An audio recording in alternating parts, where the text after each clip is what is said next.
You're listening to the Show We Go Baseball podcast.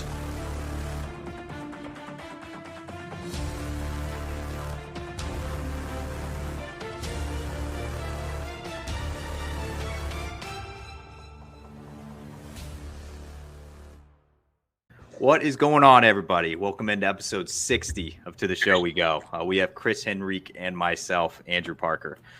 Today's episode, we have one of the newest members of the St. Louis Cardinals, former Red Sox organization, and former LA Dodgers organization. It is the Nick Robertson episode. Now, Nick, I know 2023 was probably your craziest year to date for your professional career, but I want to start off your offseason. Obviously, you went through a trade in December, but how has the offseason treated you, I guess, just outside of baseball? It's been good.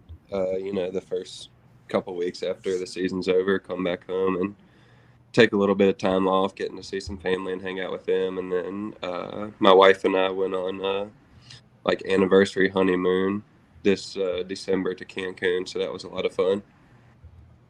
Okay, and I have to ask, so obviously in December, the trade happens. Was it something that took you a little by surprise?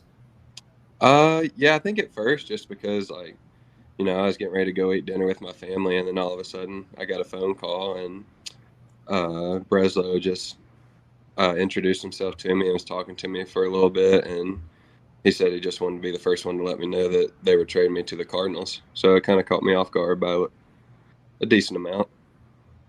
And so I guess following up on that, once it kind of set in a little bit, what were the initial thoughts on where you were heading? Obviously, the Cardinals have a great reputation. They have the second most World Series wins of any MLB franchise, very storied. St. Louis loves their baseball. So what were your thoughts, I guess, on the destination you were being traded to?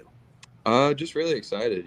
There's not a ton of Cardinals fans where I'm from, but the couple of them that I do know and have talked to, they've been Cardinals fans their whole life, and they just love watching the team and supporting them. And then I went out there for the Cardinals winter warm up in their caravan, and just seeing how many people came out through the cold weather that we had was just awesome.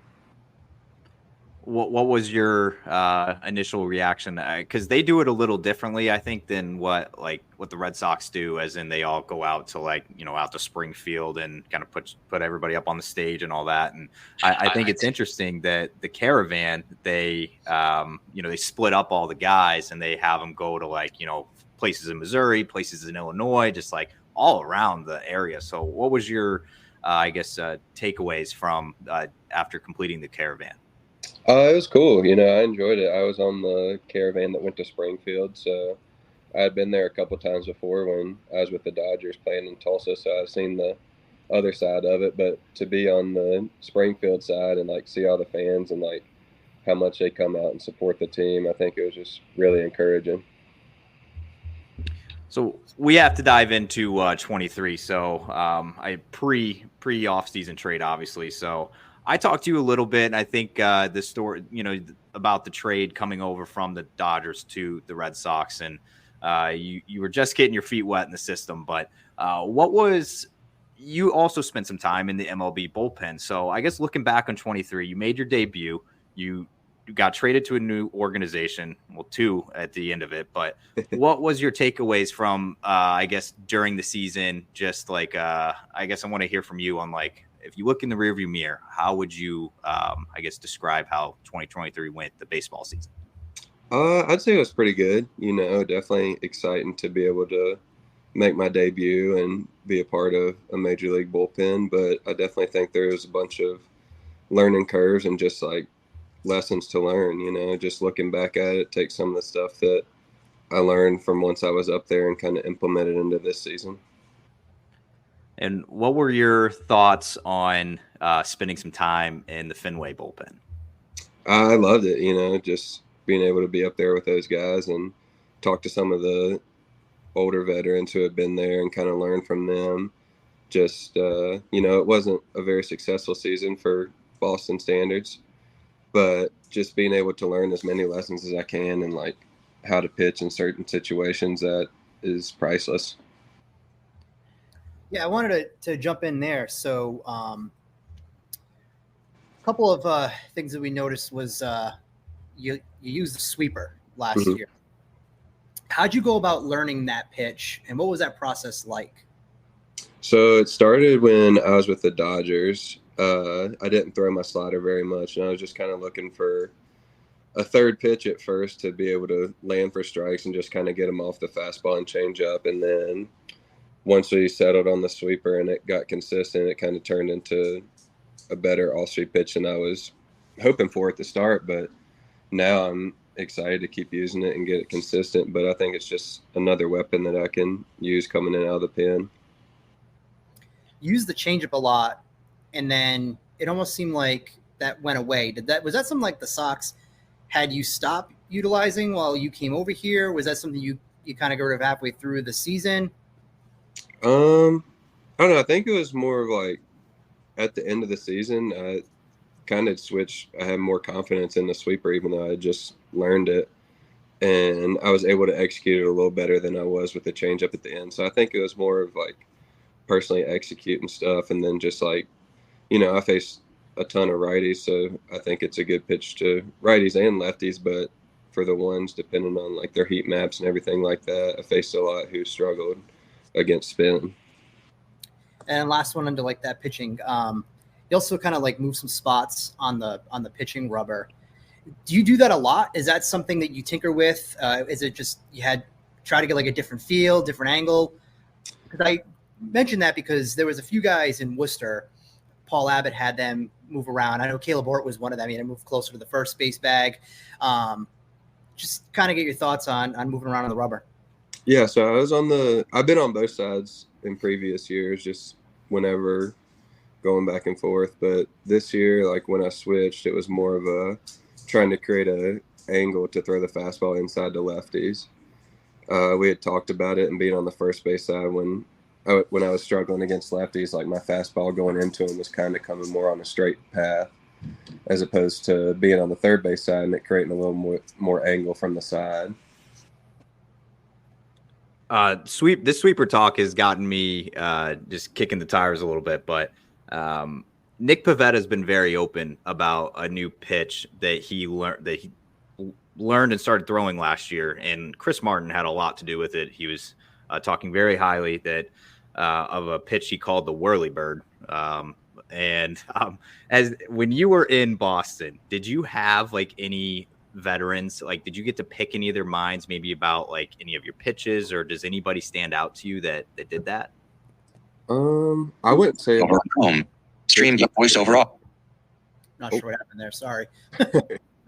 I wouldn't say like pitches in particular, but just like facing hitters and like being able to kind of read them a little bit better. And like, yeah, you have a plan when you're going up against a hitter, but just kind of like if that plan changes during the at bat.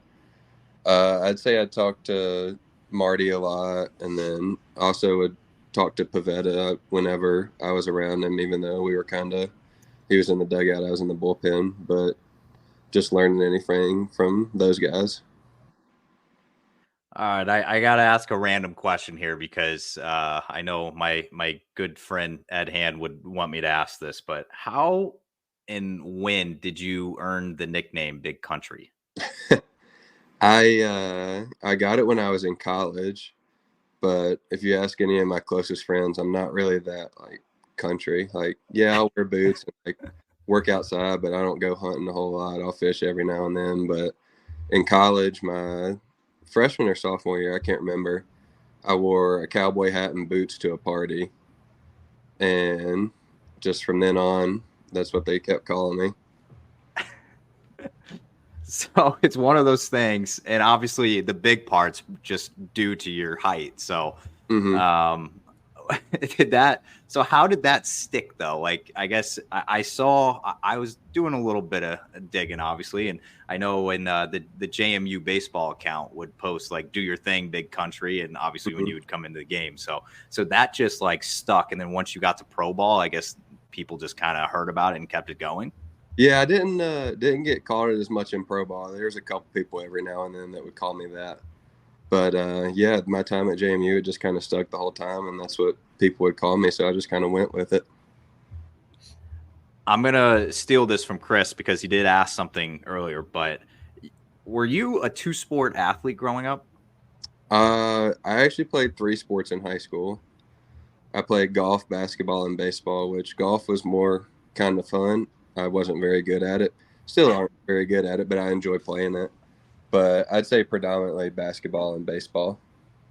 So when did you have to decide? Because I remember back in the high school days where they're just like, the coaches come around, they're like, you're going to have to choose like one or the other. So when did that decision have to come for you?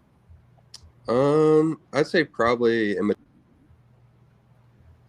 I realized that I was a little bit better at baseball, and like even at my size in high school, 6'6", you're playing center, and then you go to college and you got to play a guard or forward, and I just wasn't fast enough, couldn't shoot, didn't have enough handling skills for it. So kind of realized then, like, okay, I'm decent at baseball, so maybe I should keep working at this. When did you hit the growth spurt? In between my 8th grade and freshman year, I went from, I think, like 5'10" to 6'4". Yeah. I'm still waiting for that. Huh? I'm still waiting for that growth spurt. Your parents must have hated you on all the new clothes. Oh, yeah, just going through clothes, and then there wasn't ever food or anything in the house because I would eat it all if I stayed at home, so. Oh, man. I couldn't even imagine, but I had to ask. Just I know that once you got traded over, it's a big thing because I know the Red Sox just drafted 2 guys in the 2023 draft that were like 6'7" a piece. Then they just traded for one from the Yankees that was 6'7", Mm-hmm. and they're always sitting. And one of them's nickname was Big Tex. Actually, it's kind of funny.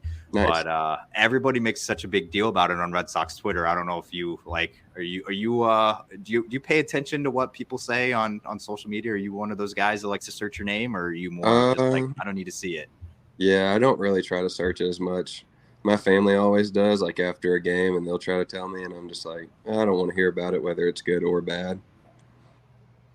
I feel like that's the better way to go, especially you've played for probably 3. Well, you're about to play for the 3rd, but probably 3 of the most iconic franchises in all of baseball, and their fans are pretty diehard. I know Dodgers fans through and through, and Cardinals and Red Sox. That's I feel like Twitter is probably not a fun place after a bad game. So yeah.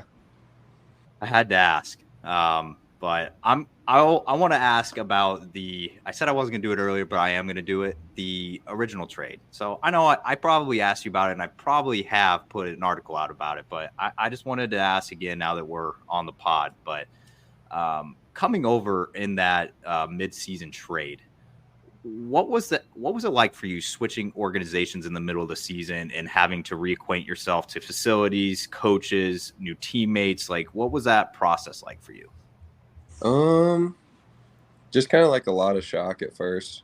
Like anytime during the season when the trade deadline comes around, you're kind of like, okay, they're going to trade for somebody. Am I going to get traded? So it's like a little bit of a panic, but just being able to meet everybody made it really easy. And I think coming over with Hags made it a lot easier too. Just being able to know somebody, going around and meeting a bunch of new people. But as far as like the coaches and stuff, everybody when I got traded had reached out and just made it super easy. And so you mentioned having Justin Hageman with you coming over in the trade. That kind of helped a little bit. Did you guys were you guys weren't throwing partners right away, were you, in Worcester? I can't remember. It might have been like the first day we weren't, but after that we just started throwing with each other again. And was it hard having to say goodbye to him once you got traded the second time? Yeah, I texted him because he just got him and his girlfriend just got a house in Jupiter, and I was like, hey, you got any extra room as soon as it happened? And he was like, oh, you're leaving me? And we just started talking about that, but it's fine. you know, I'm going to enjoy it. He's going to enjoy it. So.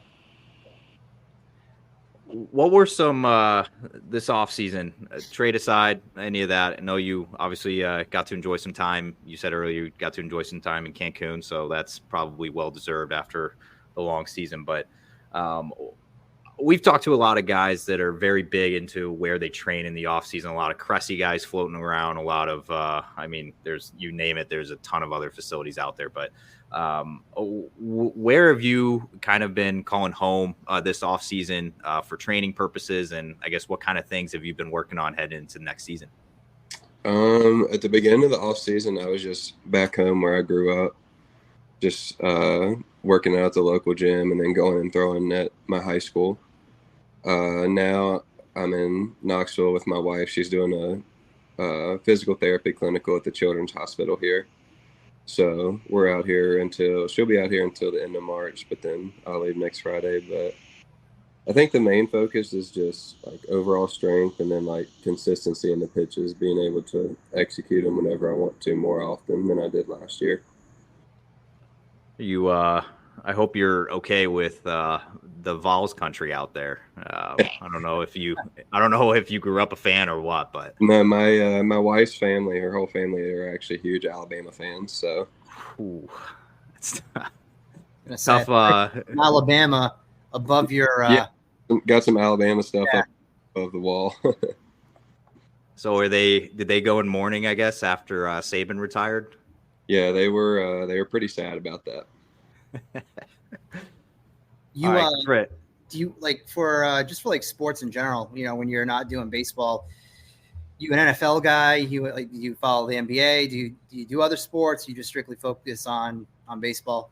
No, I enjoy watching football. I'm a big Packers fan. So I enjoy watching them in the fall when we get done with everything. And then my dad went to Virginia Tech, so I've always been a Tech football fan. We used to have season tickets. Who are you rooting for in the Super Bowl this year? Oh, if I had to pick a team, I'd probably say the Niners. Yeah, I think America's with you. I don't know. I kind of have a weird respect for Patrick Mahomes. I know people in New England hate it because every title that he wins, it's one title closer to Tom Brady. But I don't know. I mean, I thought his like offensively outside of Travis Kelce, he didn't really have much to kind of throw to this year, right. And he still made that work, you know. So I'm kind of rooting for that.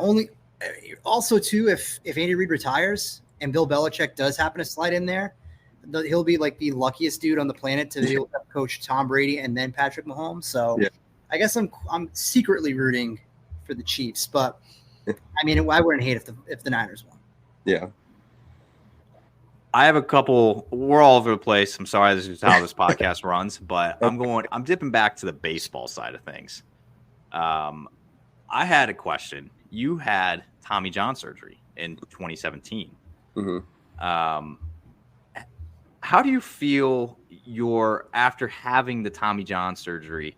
Do you feel that, I guess, post-surgery, post-rehab, like, do you feel that you took things like from that process and implemented into your game today?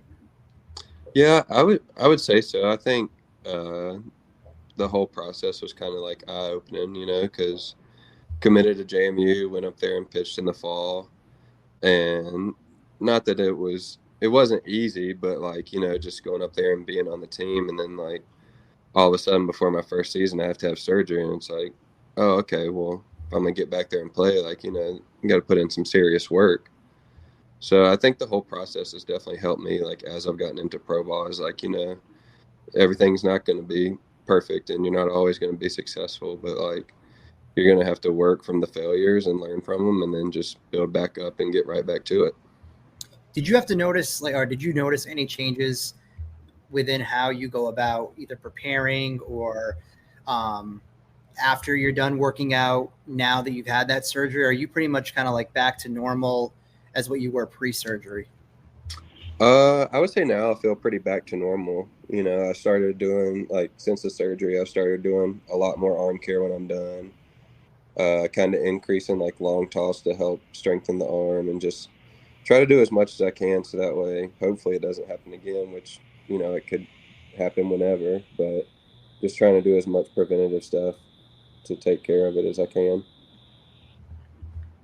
Were you familiar with the website Sox Prospects after you got traded to Boston? No, I was not. Okay, so there's a website. They're very big on all things like Red Sox, minor leaguers, everything. But so every person and they make a page for everybody in the system, and they actually do a pretty good job with it. But I thought there was something interesting on your profile that they made for you.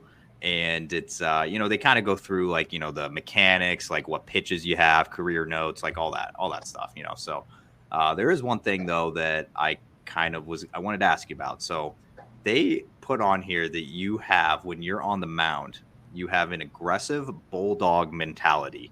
Is that something that you would agree with? I would like to think so.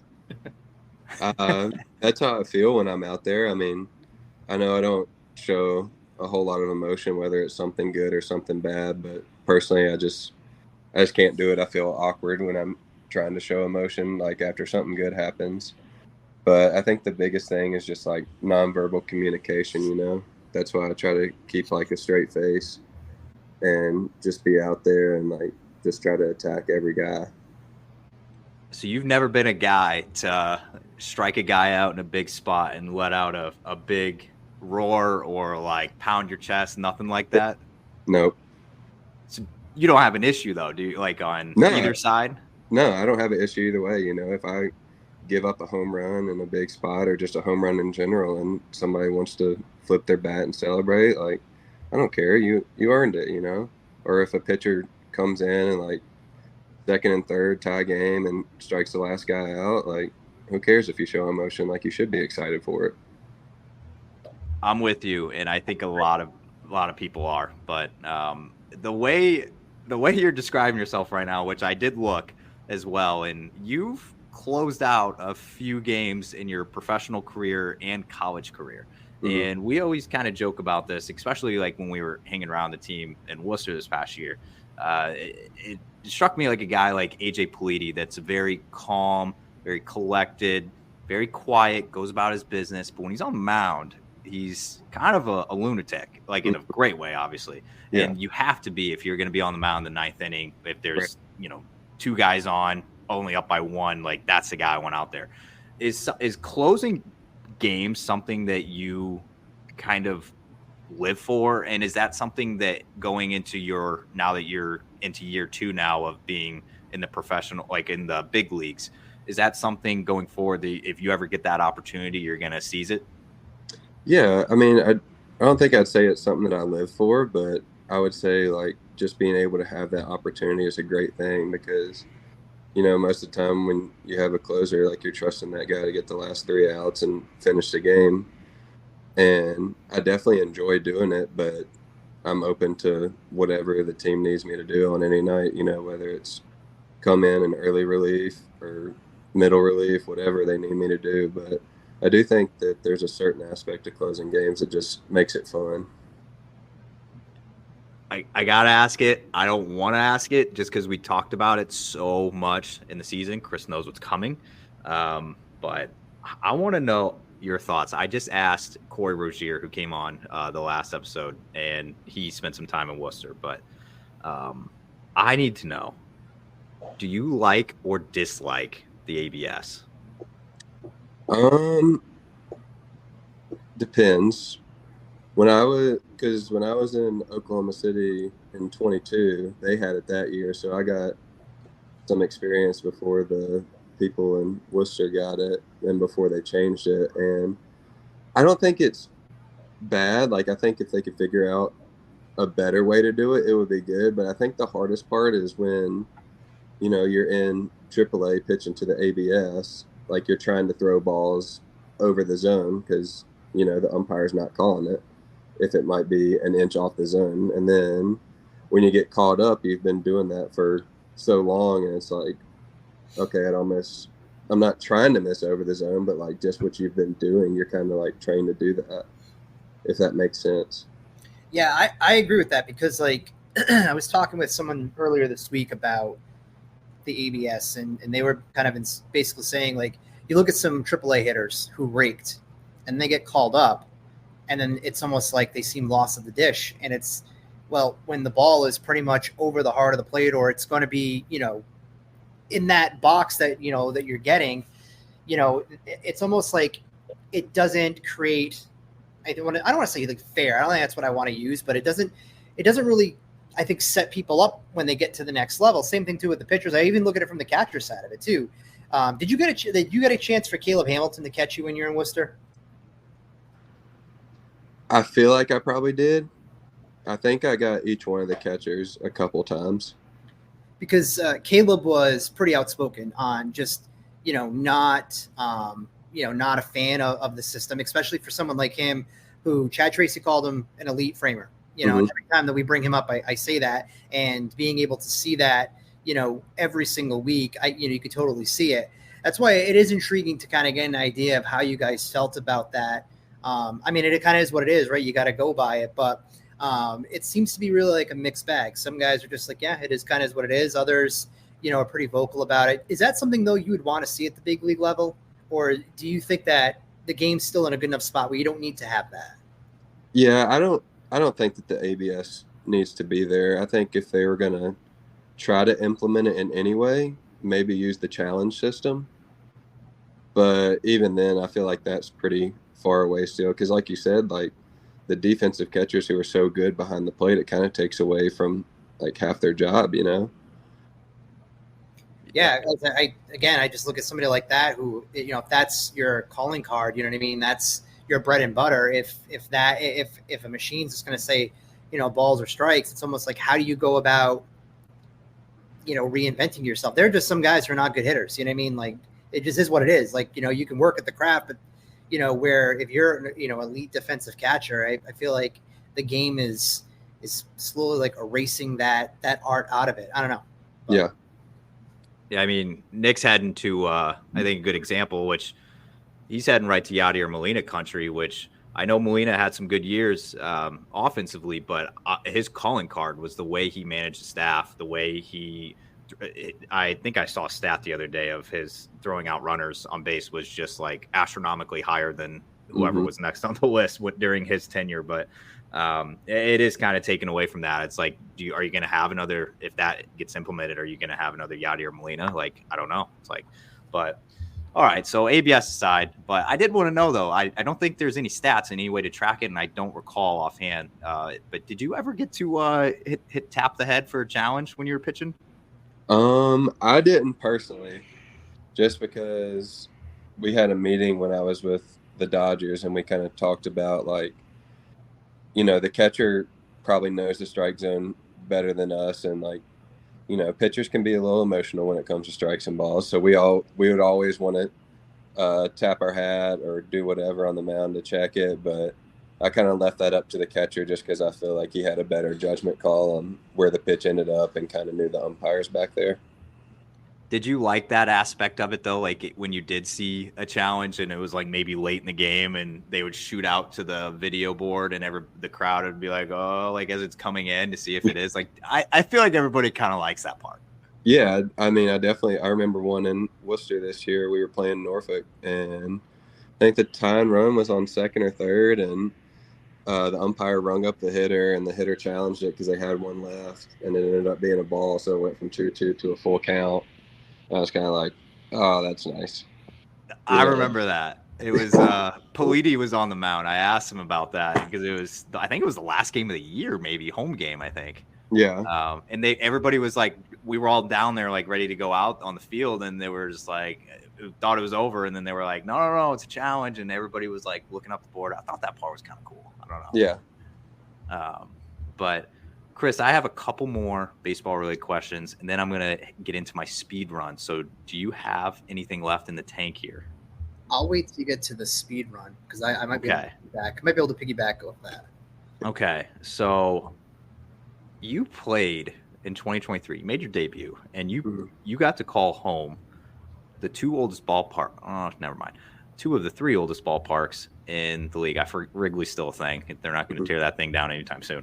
But what was it like, I guess, calling Fenway Park and Dodger Stadium home for you?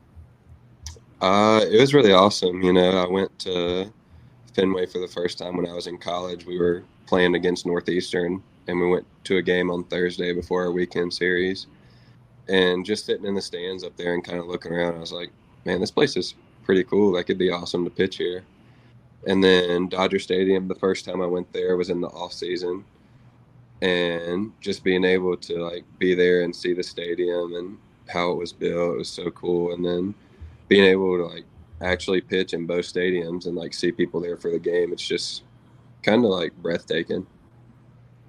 Was it I forgot to ask Hageman this, but the cool thing about Worcester for the Red Sox organization is you're about a 45-minute drive, give or take, to Fenway. Mm-hmm. Now, in the Dodger system, Oklahoma City is not a 45-minute drive. You got to hop on a plane. So what is it like for you and your old teammates when they give you a call, you're in Oklahoma City, and they're like, hey, you're getting called up. We need you in LA. And then when you get sent back down, you got to get on that flight halfway across the country. So what is that like, I guess, for a AAA affiliate being so far away from the big league club? It's not too bad, like, whenever you get called up, most of the time, like, depending on when it is, like, they'll let you know, like, after the game, and then pack all your stuff, leave early, get on the first flight in the morning. And as far as coming back, like, they just put you on whatever flight to wherever you are, and then you get the rest of that day, and then, you get 3 days, I think, when you get option. It's either 2 or 3, but for the most part, everybody that got sent back would just kind of take that day. Even if I got back at 2:00 and they had a game that night, I would just put all my stuff back, kind of relax a little bit, and then go back to the field the next day. Which way did you prefer it? Did you prefer it being within driving distance, or like, okay, I can take this flight, kind of decompress a little bit? I liked it in Worcester just because, if I needed to do something, or if I got called up or option, like, all I had to do was just hop in my car and go one way or the other. And I think that made it a lot easier. What was it like driving in Massachusetts? I'm always curious because I've lived it my whole life, but I'm curious. What did you think of it? I didn't think it was that bad, except for as soon as you get into the city. Like, the way it brought me in, I think it was by Boston University. We come in that way. Yep. Okay. And when I got there, that's kind of when the traffic started, and I'm not used to a lot of traffic like that, so it wasn't great. But as far as, like, getting there from Worcester, it wasn't bad at all. And you must have missed out on the Mass Pike, because there's some horror stories out there on in between Worcester and Boston. That place is crazy. Yeah, I didn't see anything too bad during my time going back and forth. So, like I said, we're all over the place in this podcast. I'm going to continue that trend. I'm dipping back into some spring training talk here. Right. You are about to start a spring training with a new organization. You didn't even get to experience Fort Myers and Red Sox spring training, but right. What kind of things are you, I guess, ready for? I guess just being obviously in Jupiter now. And you're going to have the entire new organization right in front of you. Like, I guess, what kind of things do you have in mind as you're going into a new organization spring training? Mostly just, like, make some friends and get to know people. I think that's a big part of teams being successful, is how close you are with your teammates. And I know a couple people there. I got to meet a couple people in the caravan, so just kind of, like, making those relationships better and getting new ones. But as far as baseball wise, I think just trying to go in and be consistent every day. And I have to ask, just I've seen it a little bit out on Red Sox Twitter and stuff, but have you gotten to chat with Chaim Bloom since he's gotten hired by the Cardinals? I haven't talked to him since he got hired by the Cardinals, but my wife and I were sitting there eating dinner when the news broke, and I saw it on ESPN. I kind of tapped her on the shoulder, and I was like, hey, look. So that'd be cool to see some familiar faces there. Well, he's obviously pretty big on you since he traded for you. So obviously you know that he's a big fan of yours. So does that make you more comfortable that you have familiarity with a guy in the front office that has gone out of his way to acquire you in the past? Yeah, I think so. Just having somebody to be able to talk to that I know definitely helps. Okay. All right, Chris, I have speed run of questions that's going to be even more random than what we've done, Nick. So Okay. let's, Chris, empty the tank here. What do you got? No, you stole my thunder with the Bloom question, so appreciate that. No, I want to hear what you got for this rapid fire, and I'll see if I can bounce off of that. Nick, are you prepared for the speed run? This is, I think, I have 16 questions that we can get done in less than 2 minutes if you're ready for it. I'll see what I can do. It's off the wall, man. It's not really baseball related, but I got some faith in you. Okay. All right. We're going to start it off. Movies, shows, or live TV? Live TV. Best baseball game you've ever played in as a pitcher? I'd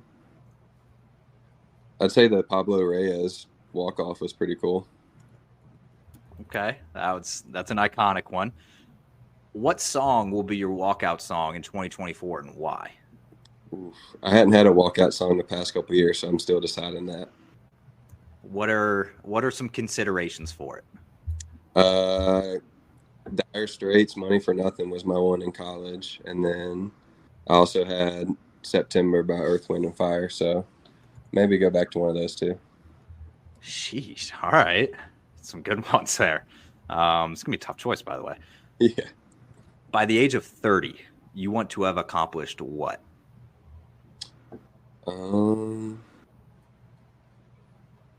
Just being successful in life inside baseball and more importantly outside of baseball. Just being there for friends, family, whoever needs it. So ABS aside, we already talked about it. If there was one rule in the MLB or minors that you could change, what would it be? I'd say the limiting to 2 pickoffs. I thought that was for sure going to be pitch clock there. I don't mind pitch clock. I don't mind it. Okay. Do you mind the shortening of the pitch clock that just happened? I don't think it'll be that big a deal. I'll have to see how it goes, but I think it'll be okay. Okay. Favorite athlete outside of baseball?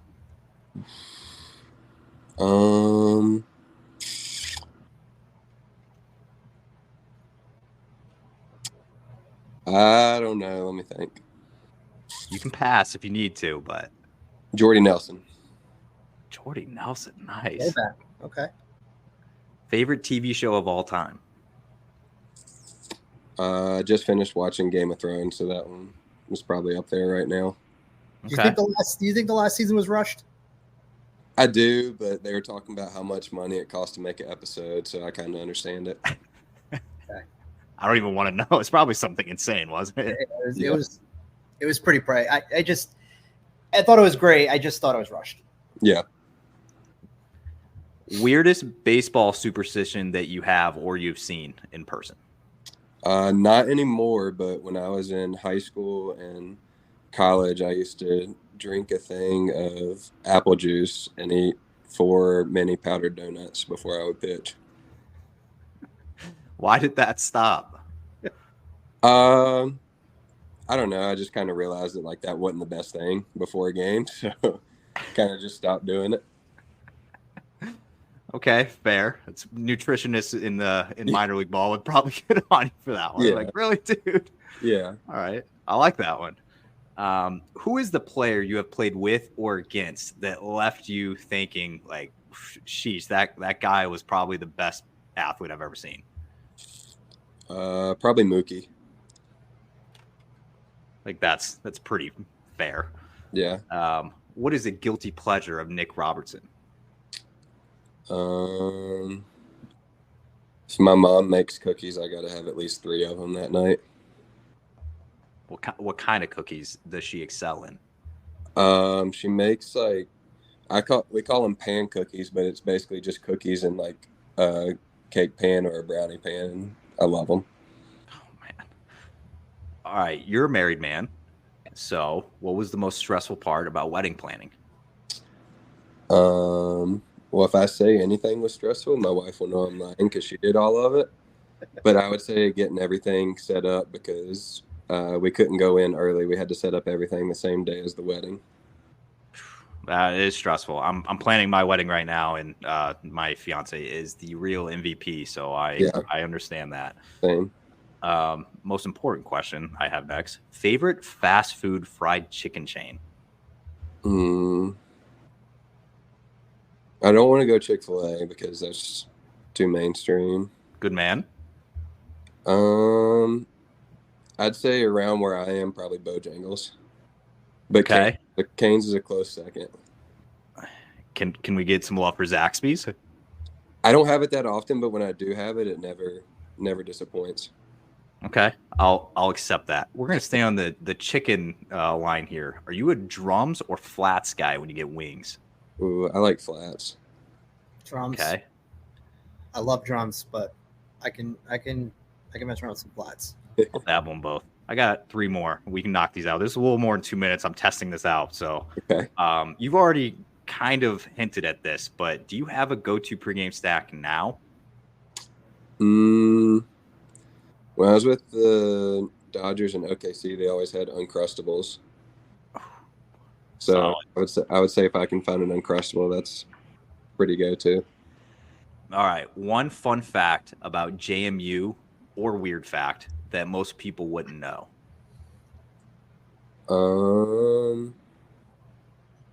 Well, if you go to JMU, you know it, but if you don't go to JMU or haven't been associated with it, they have a bar downtown where they let you smoke cigarettes inside. Like 1960s right there. It's kind of like the nostalgia right there. Yeah, I didn't partake in it because I can't handle the smell, but yeah, I'm with you. Not a cigarette guy. No. Also smelling like one. I can't stand it. Yeah. All right. Most memorable part of the day when you made your MLB debut? Probably looking up and seeing my family in the stands. Well, that was I think I went over 2 minutes, but I got through all 16 in about 4 or 5. So I think I can live with that. But Chris, any last comments to follow up before we let Nick go? Said live TV. What besides live TV? And you talk Game of Thrones? Any other shows that you're big into? Netflix, HBO, Max? Like what's your style? I don't watch a ton of shows, but my wife and I watch a couple. We love Hell's Kitchen. Okay. And Gordon Ramsay, and then MasterChef a little bit. We watched that for a little bit, but then we stopped. I'm trying to think if there's any more. Nothing that really comes to mind right now. I feel like there was a general theme once you do have the fiance/wife living around. It's a lot of cooking shows, a lot of HGTV, which I actually don't hate. So yeah, I actually kind of like it. So it doesn't bother me at all. I could watch hours of Chopped. Yeah. Like hours of Chopped. Yeah. All right, Nick. Well, you've given us a ton of time today. We super appreciate it. Obviously, you only have, the calendar's already here in February. So yeah. Best of luck going down to the new spot for spring training. Best of luck this year with the Cards. We'll obviously be paying attention to that. But thank you so much for hopping on. Yeah, thanks for having me. I appreciate it.